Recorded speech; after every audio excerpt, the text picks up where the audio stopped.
मित्रों नमस्कार। मैं आप सभी का अपने एस्ट्रो चैनल ज्योतिष की पाठशाला में आपका एस्ट्रो फ्रेंड खुशबीर गुप्ता आप सभी का स्वागत करता हूं। मित्रों, अभी तक हम मेष लग्न से मकर लग्न तक के 12 भावों में सूर्य का फल का अध्ययन कर चुके हैं। अब हम कुंभ लग्न में 12 भावों में सूर्य का फल का अध्ययन करेंगे। मित्रों, 11 नंबर कुंभ लग्न को दर्शाता है और कुंभ लग्न में शनि इसके स्वामी होते हैं। शनि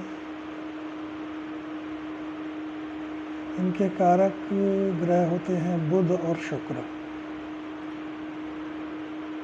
और इसमें हम सूर्य का प्रभाव देखेंगे तो सूर्य इसमें सप्तमेश है, सप्तम भाव में सूर्य बैठे हैं और ये एक स्थिर लग्न है, वायु तत्व प्रधान है।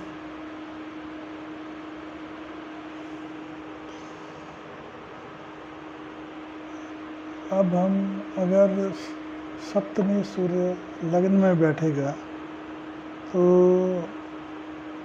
ये व्यक्ति को तेजस्वी बना देता है। उसके चेहरे को देखते ही बनता है, एकदम तेज दिखता है।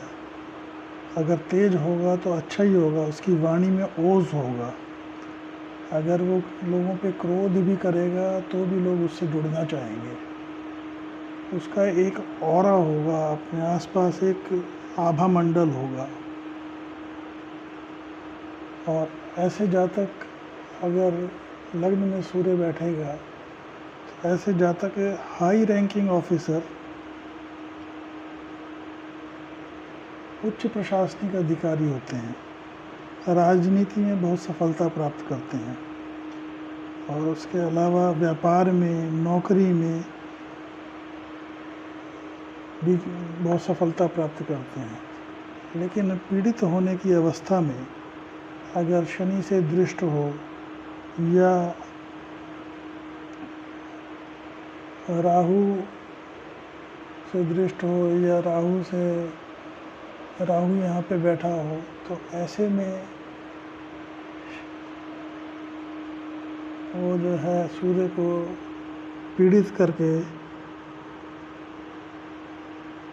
जातक पे कलंकित होने का दोष लगा सकते हैं, पिता से मतभेद करा सकते हैं।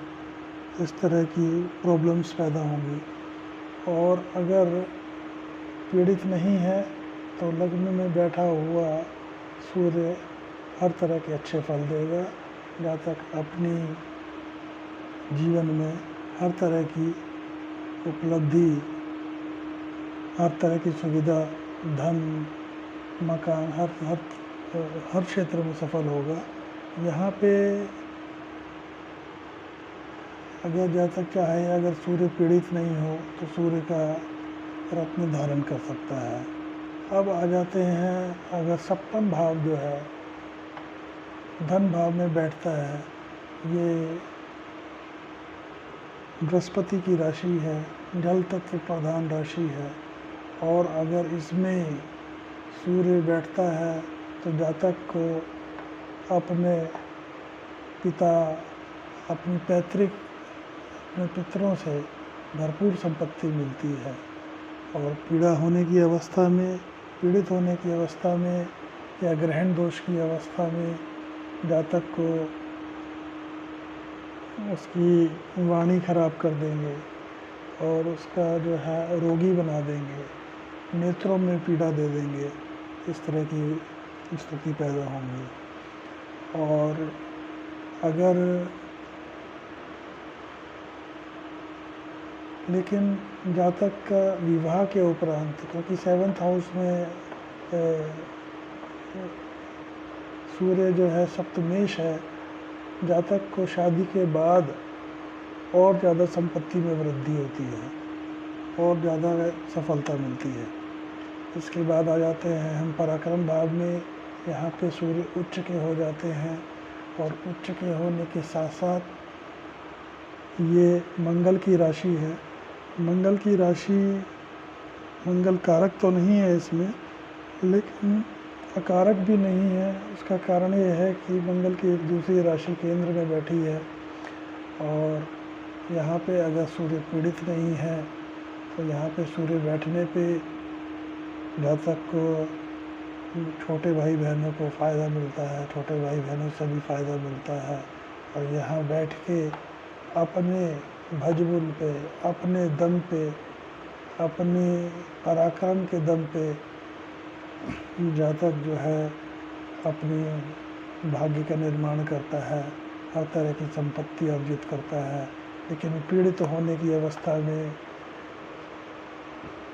जो ये का पराक्रम करेगा, जातक करेगा ये, लेकिन क्रेडिट कोई और ले जाएगा।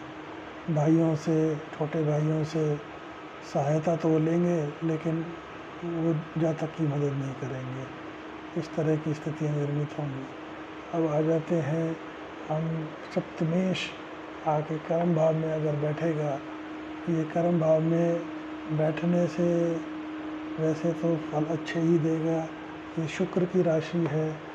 शुक्र इस लग्न का कारक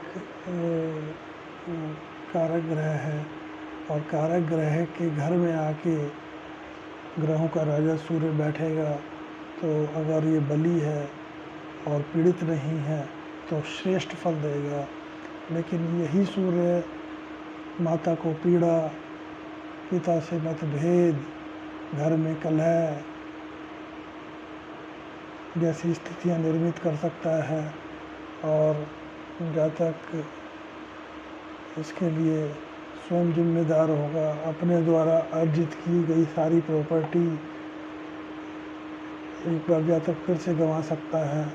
वो उस कंडीशन में होगा जब यहाँ का सूर्य शनि से दृष्ट होगा या राहु से दृष्ट होगा या राहु यहाँ पे बैठा होगा। उस स्थिति में ये पीड़ित होने की स्थिति में ये प्रॉब्लम आएगी।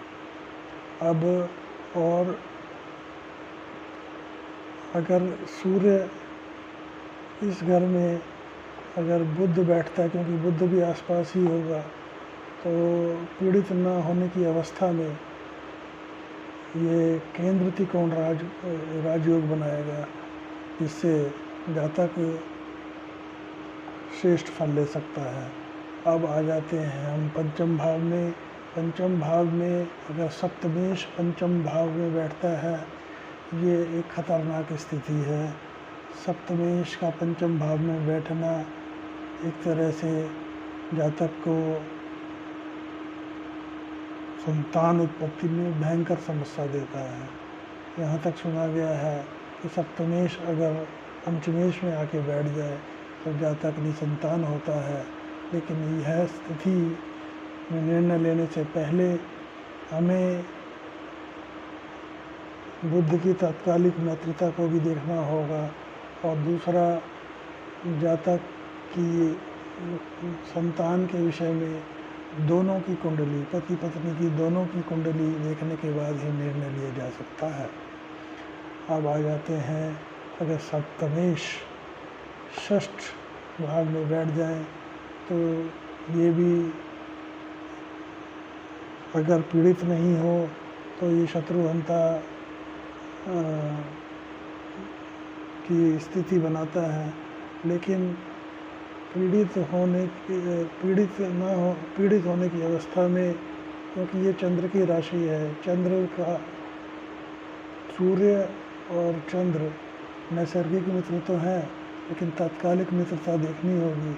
अगर तात्कालिक मित्रता में चंद्र और सूर्य का जो है वो है तो संभवस्त हो जाएगा तो कष्ट कम होगा। अन्यथा पीड़ित होने की स्थिति में पहले तो जातक की शादी होने में दिक्कत आएगी, दूसरा हो भी जाएगी तो आपस में मतभेद चालू हो जाएगा। मतभेद के अलावा जातक की पति या पत्नी बहुत ही गुस्सैल स्वभाव का होगा, उस हिसाब से और जातक को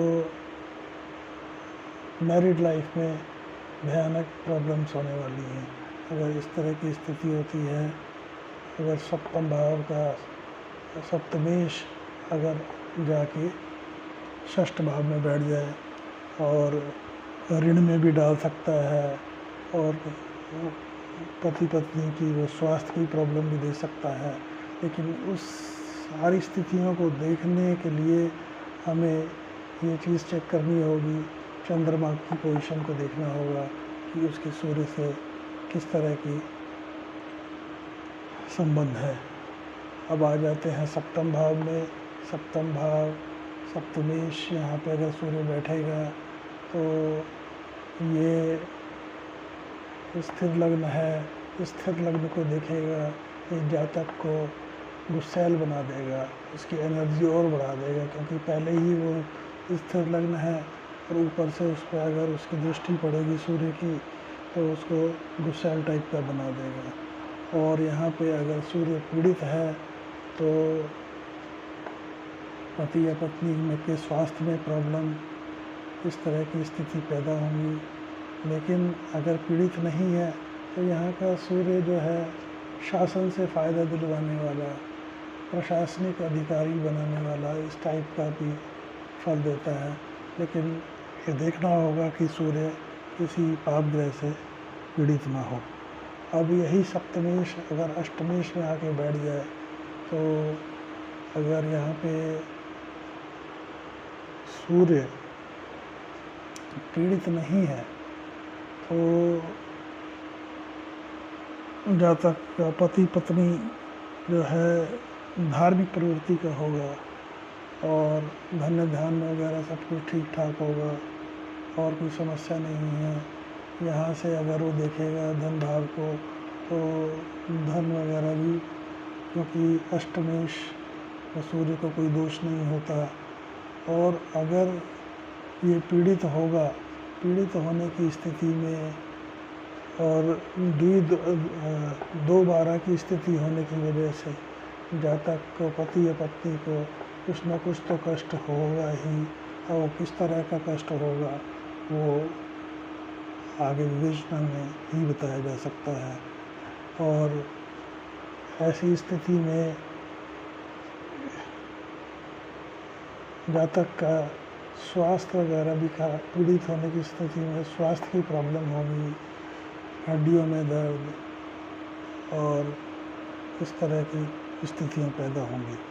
अब सप्तमेश जाके नवम भाव में बैठता है तो यहाँ पे सूर्य नीच का हो जाता है।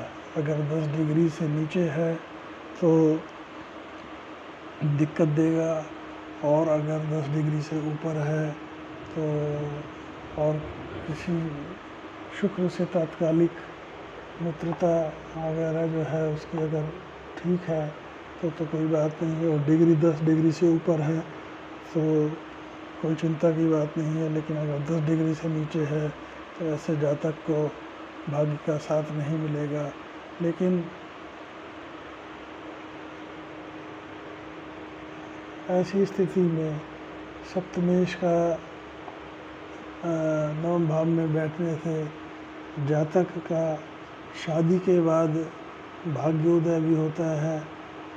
अगर सूर्य पीड़ित ना हो और बलवान स्थिति में हो, और अगर पीड़ित होगा और पीड़ित होने के साथ कमज़ोर होगा तो ऐसा जातक का जो है शादी के बाद डाउनफॉल भी हो जाता है। अब आ जाते हैं अष्टम भाव में।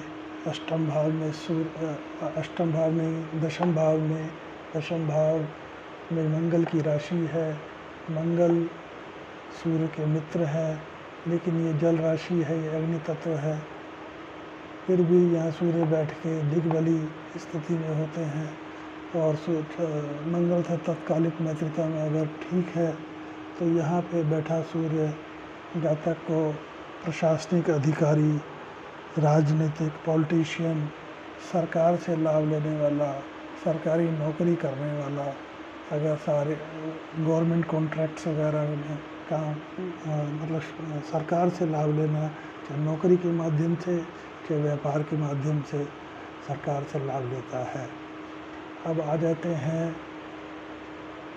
लाभ भाव पे।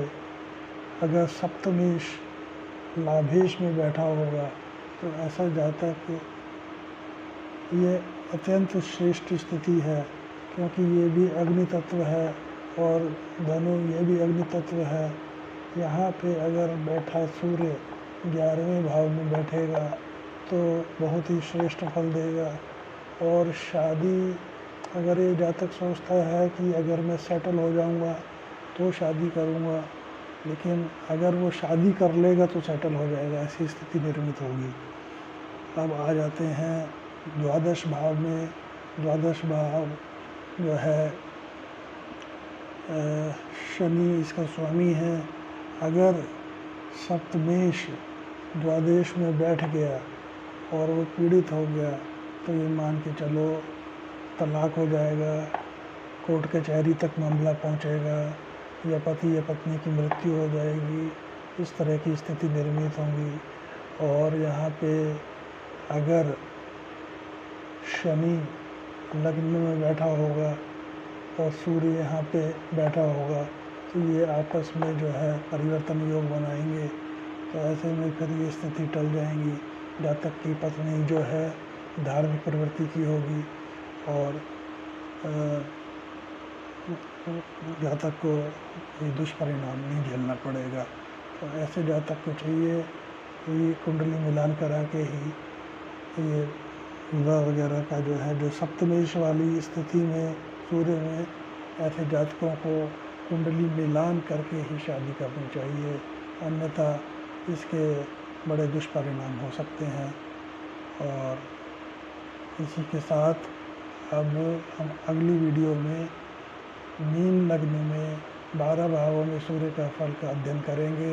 इससे हमारा सूर्य का 12 भावों में फल का जो है सीरीज पूरी होगी और इससे हमको आसानी होगी 12 भावों में सूर्य के विषय में जानने के, फलादेश करने के लिए। बहुत बहुत धन्यवाद। अगर आपको मेरा ये वीडियो पसंद आया हो तो उसे लाइक करें, मेरे चैनल को सब्सक्राइब करें। बहुत बहुत धन्यवाद। जय हिंद।